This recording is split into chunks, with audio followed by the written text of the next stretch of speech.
एक मोठी बातमी आत्ताच्या क्षणाची विरारच्या विवांत हॉटेलमध्ये पैशांची आता मोजदाद केली जाते। पैसे मोजले जात आहेत। किती आहेत हे पैसे याची आता मोजणी केली जाते। निवडणूक अधिकारी तिथे दाखल झालेत। निवडणूक अधिकाऱ्यांच्या मदतीनं पैशांची मोजदाद आता केली जाते। याच बॅगांमध्ये पैसे असल्याचं पाहायला मिळतंय आणि आता हे किती पैसे आहेत ते मोजले जात आहेत। या बॅगांमधनं कितीची बंडलं बाहेर येतात हे आपण पाहतो। साम टीव्हीच्या कॅमेरामध्ये ही बंडलं चित्रित झाली आहेत। विरारच्या विवांत हॉटेलमध्ये पैसे सापडलेत। निवडणूक अधिकाऱ्यांच्या कडून मोजदाद केली जाते।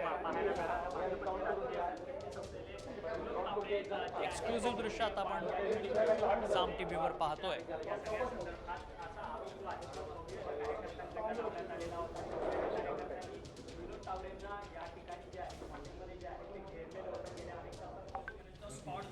निवडणूक अधिकाऱ्यांनी आता पैसे मोजायला सुरुवात केली आहे। प्रत्येक बॅगची तपासणी केली जाते आणि मुळात विविध रूममधनं अशी रोकड सापडली आहे।